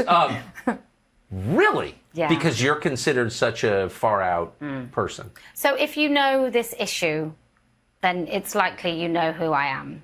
So it doesn't, like, I don't walk around the streets and people are like, oh, there's that hateful bigot. But if you know this issue, you know who I am, and I couldn't risk their university lives by having any association with me. I'm sorry. Do you think you can continue to live in a country like that? Well, I keep saying to my husband, what about Florida? What about... What does he say? Well, he'd be up for it, I think. It's really hard going to live in a country where I have to go and say to my kids' school, no, you can't bring that lobby group in. No, you're not going to do it. It's not going to happen. If you bring a lobby group in, then we're going to have to write to the international parents, some of which are in China, and ask them if they're happy with what you're going to force feed my kids. So, I did go into the school and I said, before we start, do you know what I do? And she was like, yes. I said, well, this will be easy. You're not doing it. So it's just so weird because it's not real, right? We both know it's not real. It doesn't exist. There is no such thing as a third category of human being, which means you get to choose your biological sex.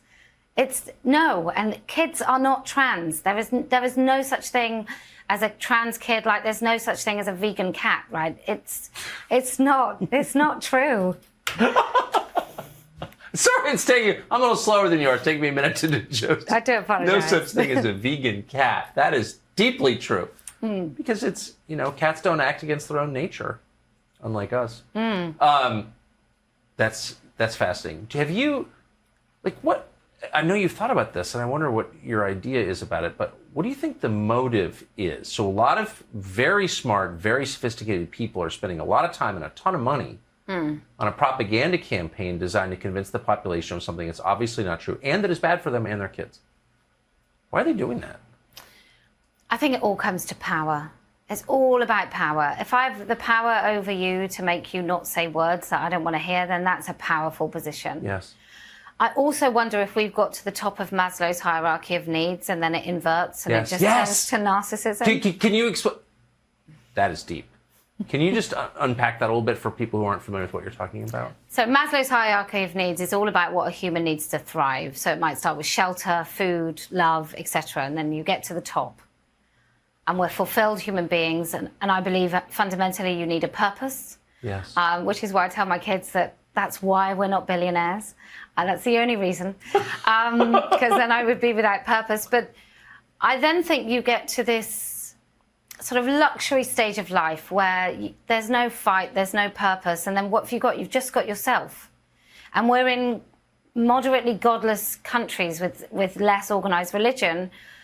And I just think that that's where it goes. If you have no collective purpose and heading towards the same thing, then if you look to yourself, that is where a swift road to hell is. And yes. I think that's where we are. They did an experiment I would just pause and say that's just a wonderful description and true. You wind up with yourself alone, drowning in Lake Me, and that is the road to misery. I think so. I mean, look, a hard day is always a good day, right? A hard day that turns out well is always a good day. And the best day. Yeah, and I think these kids also have no fight. And what's the expression? Strong men make good times, and good times make weak men. And yes. And I feel like I'm harking back to a day of old, but I just think there's some tangible things that are missing. Like all the things that we do are less tangible. We don't go out and grow our own vegetables. I know that, that's not necessarily something that everybody always did, but just the patience of the yield and all of those things, we don't have any of that. We want everything straight away. These kids even want their own civil rights movements. They just don't have anything to fight. And so they're manufacturing stuff. And that all comes back to her narcissism and virtue signaling. You know, like when BMW put pride flag all over everything, so they got the rainbow colours all over everything. You think, that's great, but you're not doing that in Saudi Arabia. So it doesn't mean anything. It's just easy.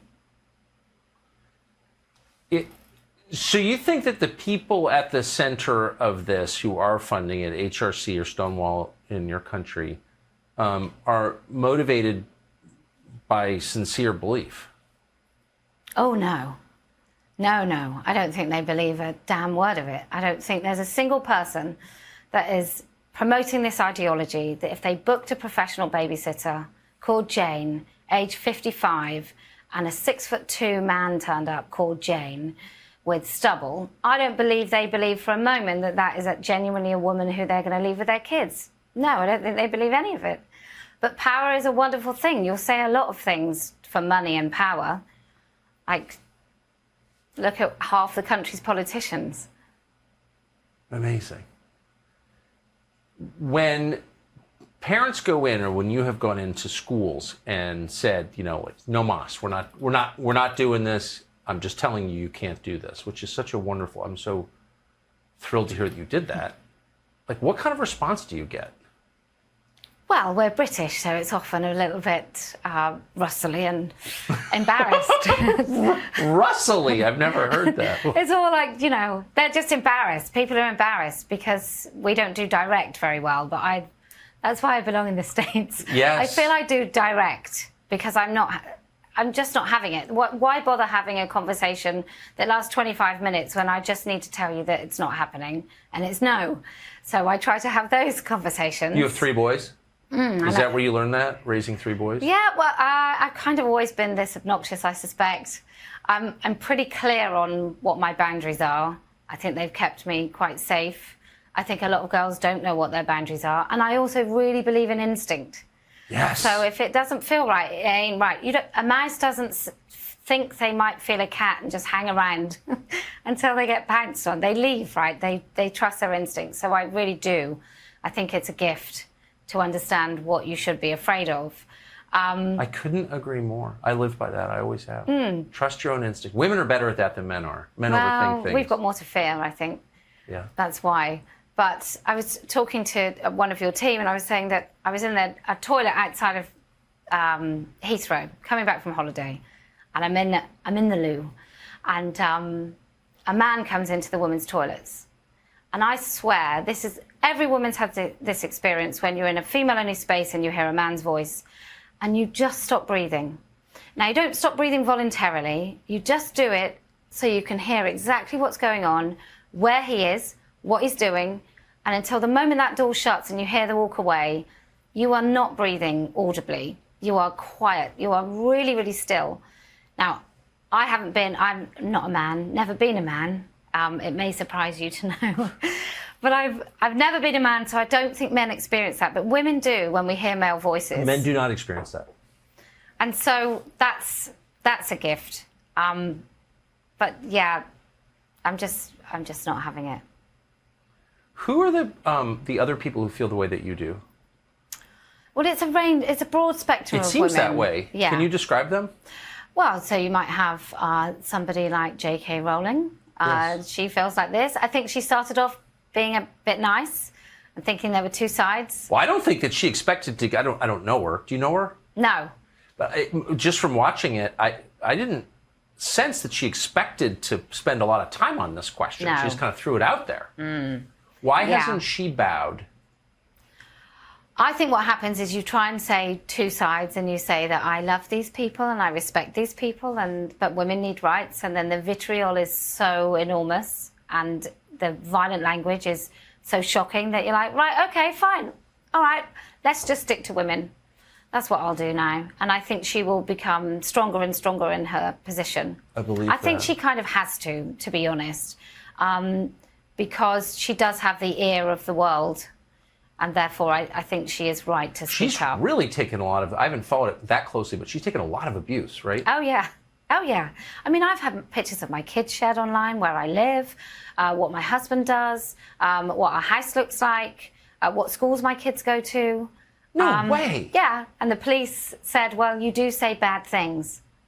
So that's how much they helped. They target my husband's business, everything. It's relentless. And the police are no help at all? No.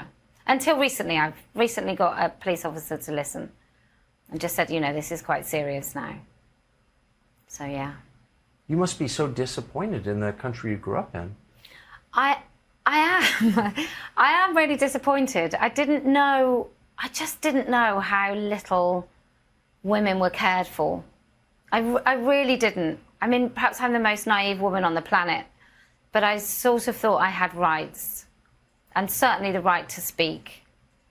But, you have the right to free speech, and yet it's disappearing here so rapidly, which is why I think here is where the fight is. Here is where I'm concentrated. It's worth having a Bill of Rights because at least you can point to a document and say this is guaranteed. This is the founding document of the country. If you don't have that, if you rely on a kind of common law agreement, where everyone in the country kind of reaches a consensus that, hey, we're going to let people be free, which is what you have, it's easy to subvert that. Yeah, of course.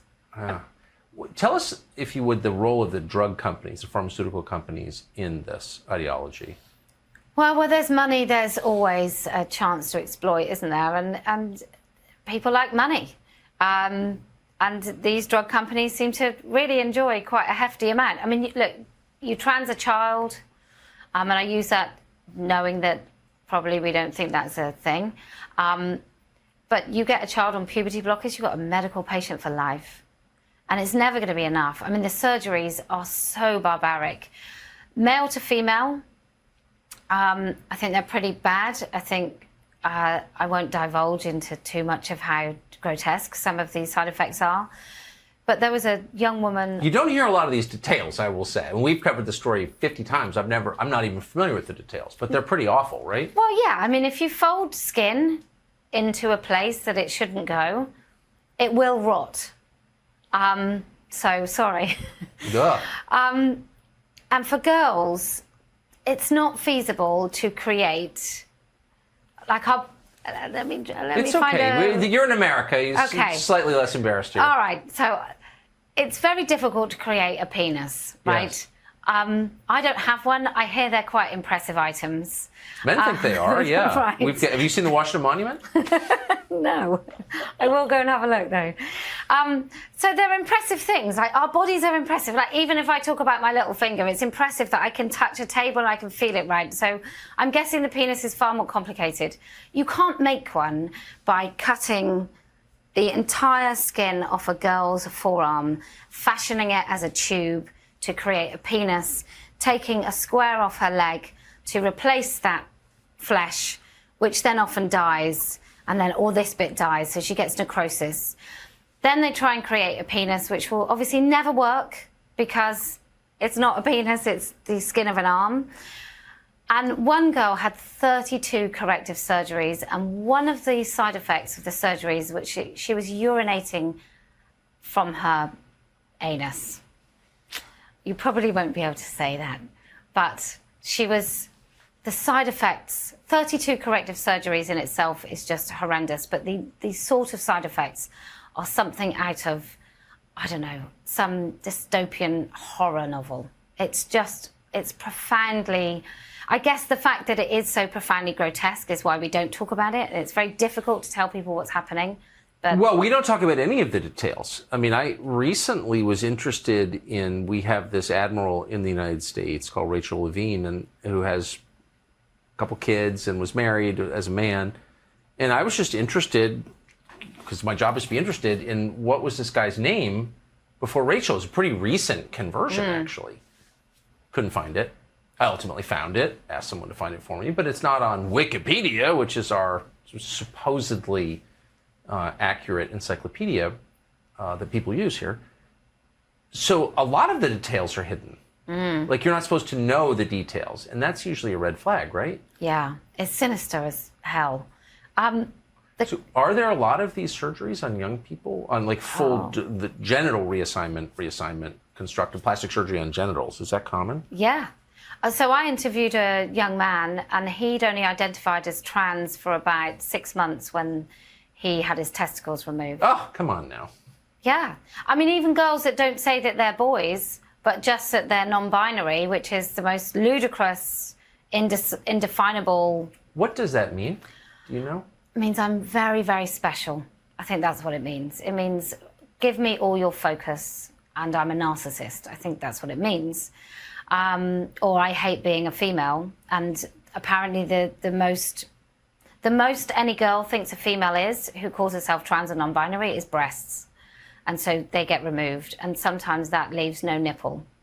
And there's also something called nullification surgery, which is from here to pipe work, literally pipe work. You have no external markings, no belly button, no nothing. You get it all removed. I mean, the internet what has is that called? It's called nullification surgery. And what? So that's to hide the fact you were born? Pretty much. That's to hide the fact of any of your human. So there are physicians who perform these surgeries. Why aren't they imprisoned? Well, I don't know, but I'm hoping a class action kind of lawsuit comes along and criminalizes or certainly cripples them financially. But how, I mean, in the UK we have something called NICE, which is the code of conduct really for our NHS. And so things have to pass that to be done. So whether it's, I know you have FDA, but how anybody has got to a point where they can actually do these surgeries, like, is there no board where someone says, well, let's not cut the breasts off a 13-year-old. Let's say that that is barbarism and abuse, but nobody's saying it. I don't really understand why. But, I mean, clearly the most trusted people in any society are physicians. They would have to be. I mean, we go to sleep while they cut us, so we trust them. That would require a lot of trust. So this seems like such a profound betrayal of trust that you wonder why no one's saying anything about it. Well, I guess there's the delusions of grandeur amongst physicians. Some of them can feel that they really do get to play God. There's also money. And there's also this lie that if you don't cut up these children's bodies, they'll kill themselves. And it's a very successful lie, and one that doesn't really bear out in fact. Clearly, some children do kill themselves. It's a terrible, terrible thing. But they are not more represented in children who call themselves trans at all. That is just a lie. Well, if we cared about kids dying, we'd do something about the fentanyl epidemic in the United States. It kills a lot more kids than suicide does. But we're doing nothing. In fact, we're making it worse. So clearly, nobody cares about kids dying, obviously. So we'll just start there. But the drug companies are actively promoting this stuff, then, you're saying? Yeah. I mean, I don't really understand how your insurance works, but I don't know why insurance companies are paying out.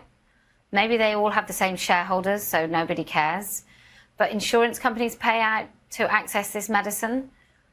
And I can't think why. I mean, I've gone round and round thinking, why is anyone supporting it? Like, surely for insurance companies, it would be better for them to not pay up. But then I guess if they get sued, then, I mean, the litigious nature of this country means that people just bow to the whim of... lawyers. Yeah, yeah. How has being involved in this changed your views about everything else? Well, once I'm called a Nazi and a racist for saying that I don't think you should castrate kids. How is that? It's because I'm keeping a catalog of all the things that are racist: Shakespeare, ice cream, being against genital mutilation. How is that? How is it racist? Because it's the go-to, isn't it? It's just shut up, be silent, woman, stop talking, and so.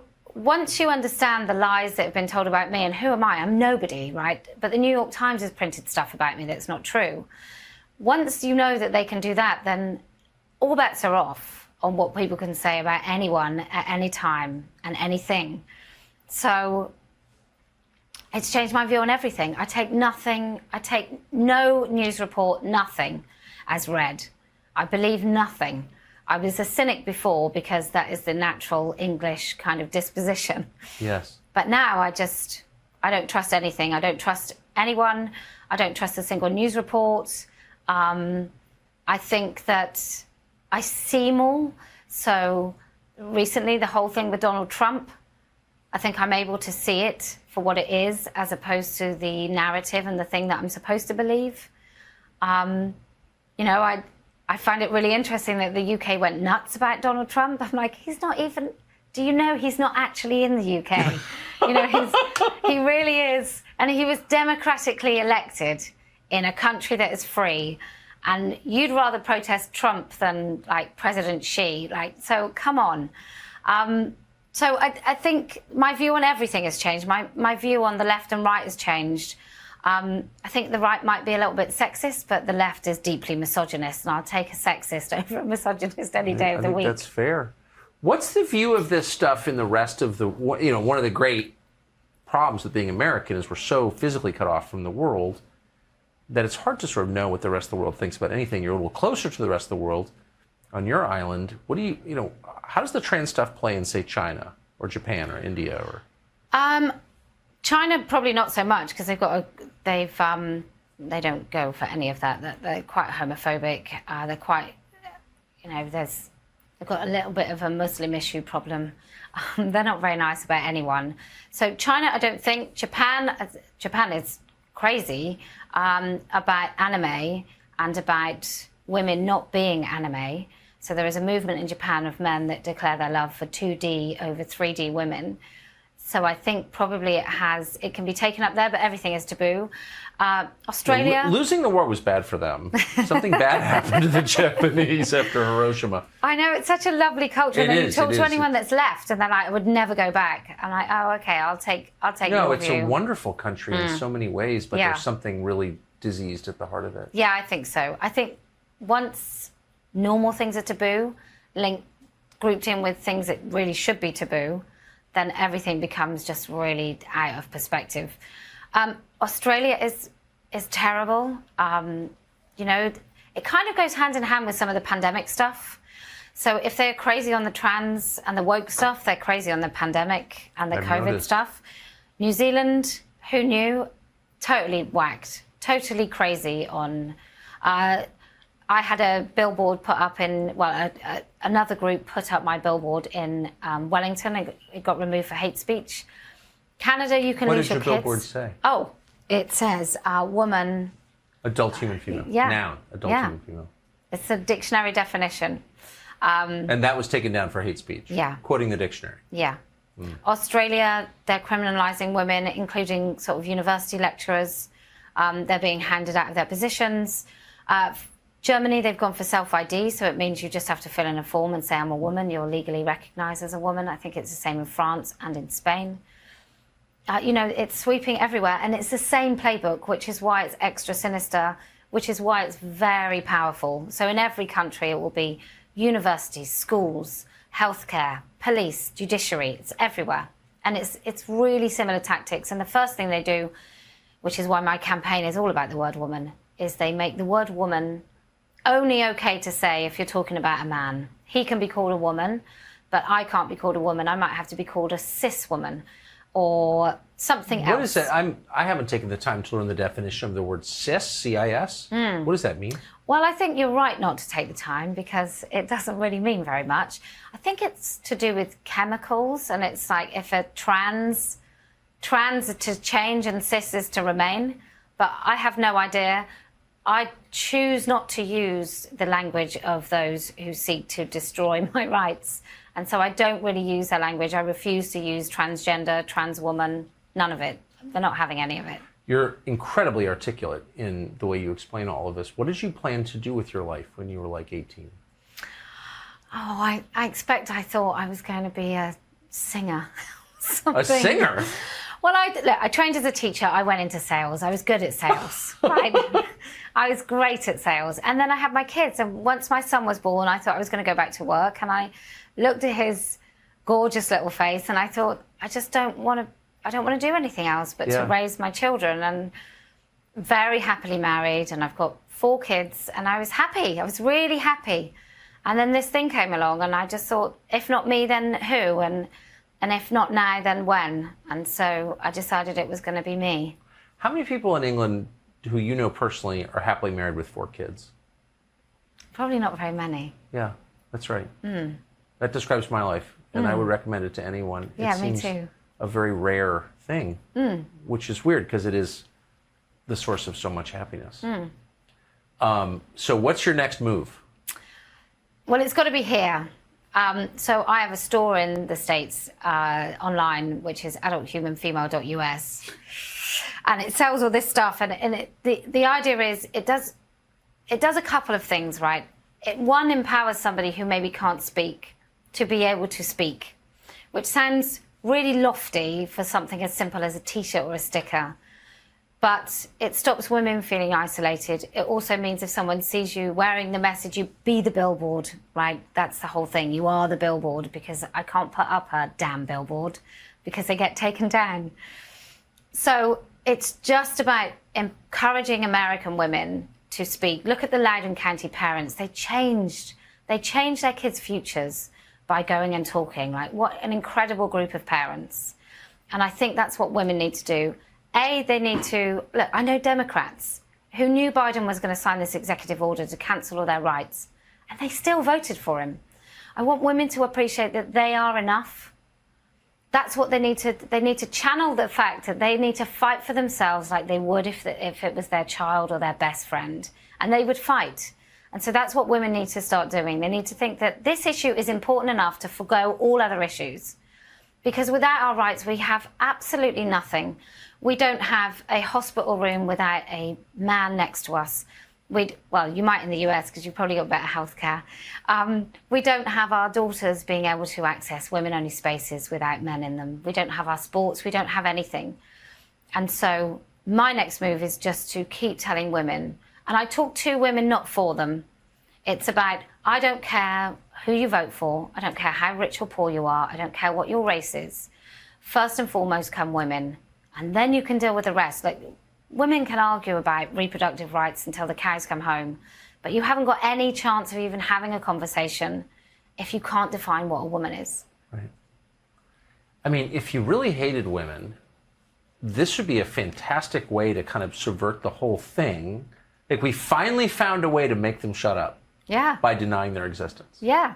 And isn't it so successful? It's unbelievable. We have a woman who frequently comes on the show called Kara Dansky, who I don't know what her views on any other issue are. I suspect there's no overlap between our views whatsoever. She's a radical feminist. But she is zeroed in on this fact. I don't know if you know who she is. I know her very well. Oh, you do? Okay. Yeah.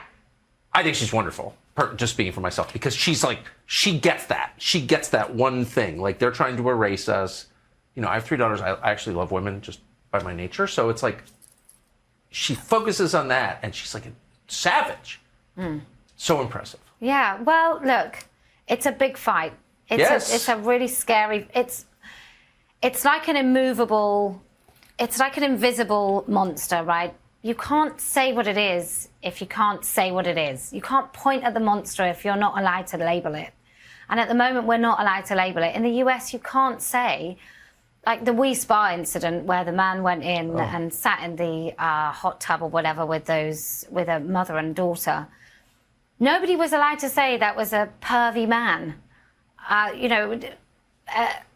Committing a criminal act of indecent exposure. I assume you have it here. But nobody's allowed to say that. We have to pretend that he's a brave and stunning woman who just wanted to share some space with a little girl for some reason.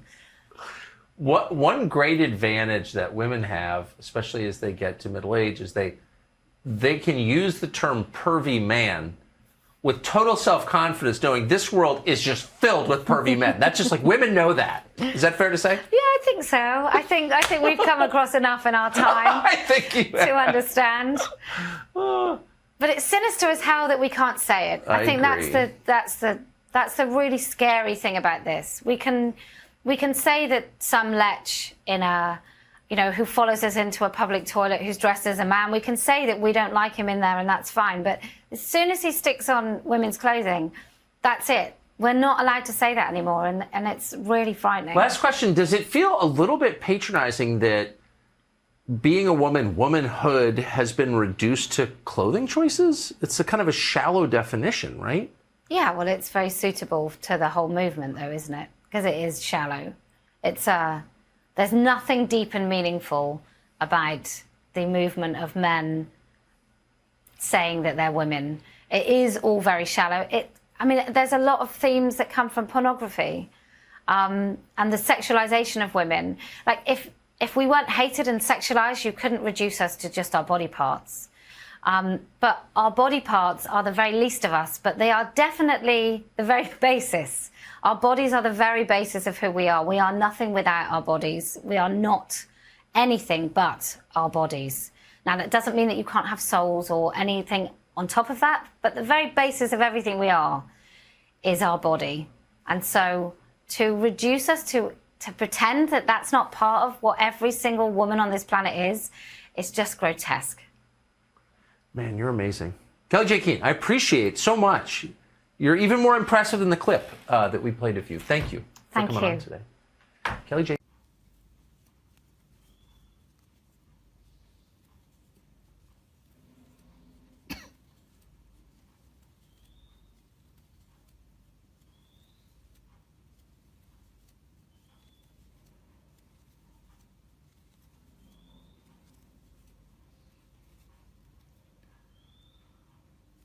Hàng số 8, móc 1 mũi giảm, 5 mũi đơn.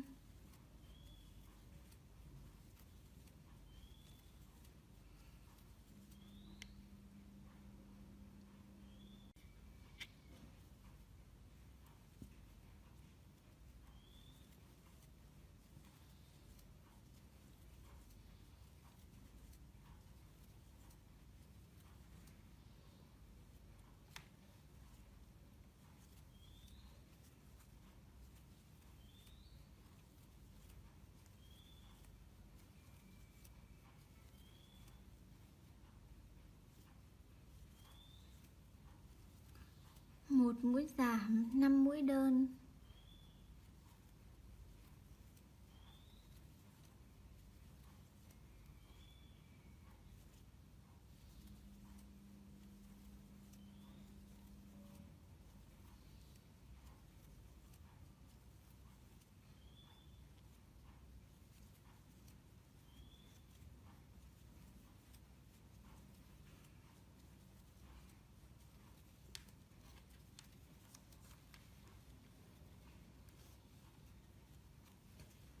Hàng tiếp theo, móc 1 mũi giảm, 4 mũi đơn.